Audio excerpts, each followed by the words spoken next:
अब तक हमने सुना कि आदित्य की सबसे पहले ग्रैंड मास्टर से दुश्मनी हो जाती है, फिर एक बेहद ही खतरनाक एलियन से उसका सामना होता है और उसके बाद हजारों की संख्या में ब्लैक एंट से उसका सामना होता है और तभी अवनी नाम की मुसीबत भी उसके सामने आ खड़ी होती है।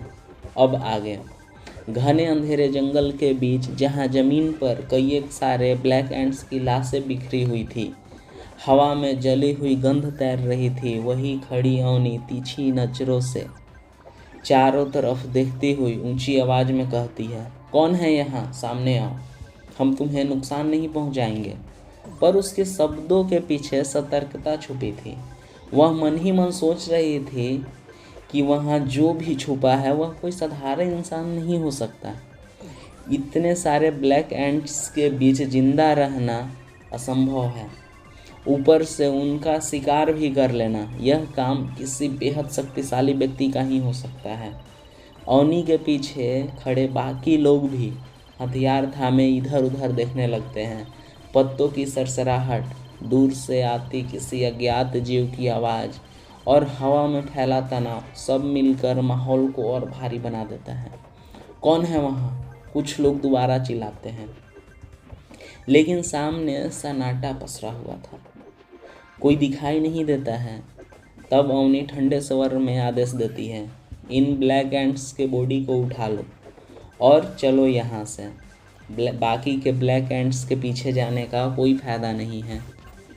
झाड़ियों के पीछे छिपा आदित्य यह सुनते ही चौकन्ना हो जाता है। उसकी आंखों में एक चमक उभरती है। यह शिकार उसका था, उसकी मेहनत, उसकी जीत थी। जैसे ही वह देखता है कि वे लोग ब्लैक एंट्स की लाशें उठाकर ले जा रहे हैं, उसका खून खौल उठता है। वह तुरंत झाड़ी से बाहर निकलता है और ऊंची आवाज में कहता है, रुको, इसे मैंने मारा है, यह मेरा शिकार है। उसकी आवाज़ गूंज की तरह चारों तरफ फैल जाती है। सभी लोग एक साथ उसी दिशा में मुड़कर देखते हैं।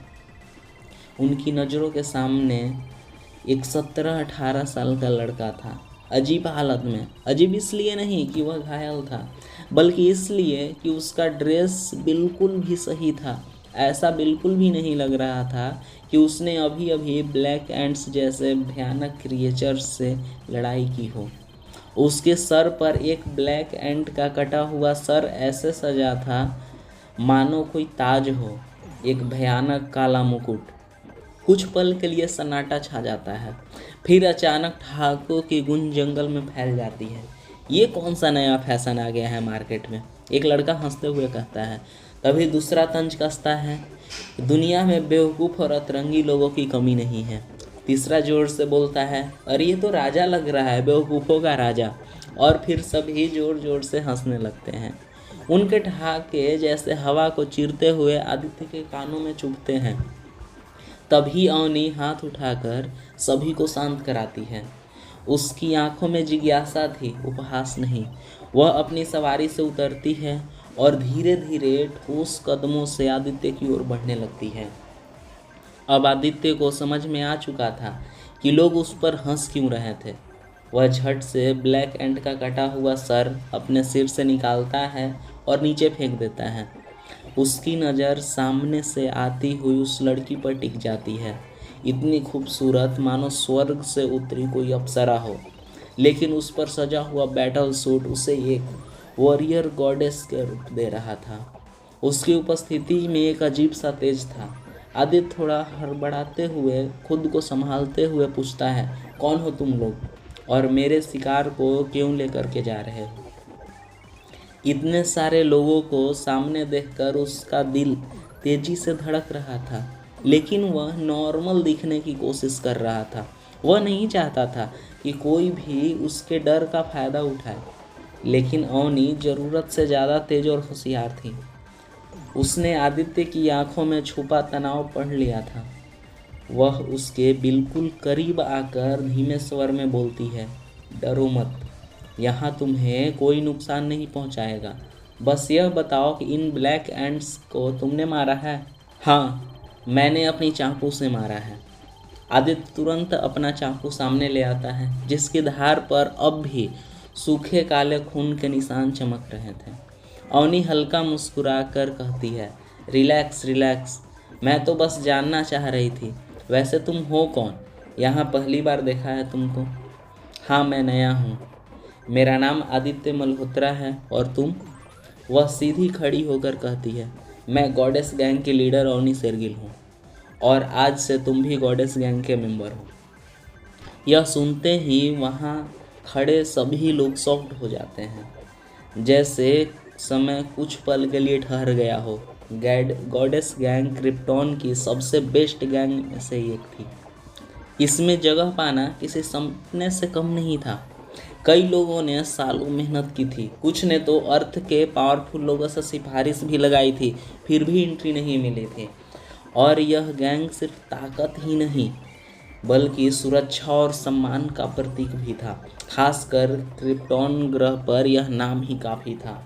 सभी के चेहरों पर हैरानी साफ झलक रही थी। उन्होंने इतनी मेहनत करके अपनी जगह बनाई थी, और यहाँ पर एक अजनबी लड़के को यूं ही मेंबर बना दिया गया था, जिसके बारे में कोई कुछ जानता तक नहीं था। तभी आदित्य की आवाज़ गूंजती है, नहीं, मुझे कोई गैंग ज्वाइन नहीं करना है।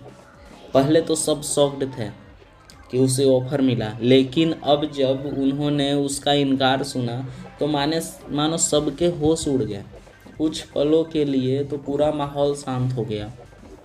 किसी को समझ में नहीं आ रहा था कि आखिर हो क्या रहा है।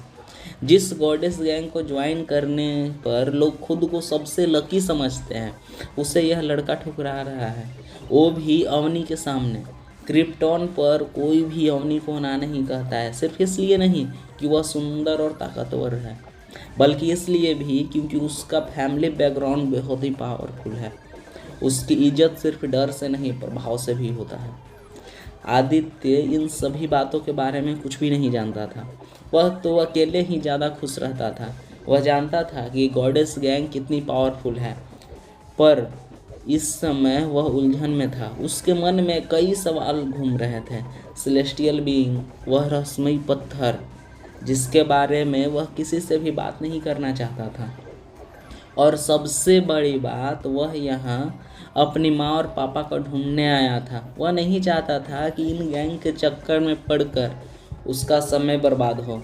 वह इन ख्यालों में डूबा ही था कि अचानक अवनी की आवाज़ फिर से गूंजती है, धीमी लेकिन चुभी हुई, ग्रैंड मास्टर को तुम ही ने घायल किया था ना। हवा जैसे एक पल के लिए रुक जाती है। आदित्य की आंखें फैल जाती है।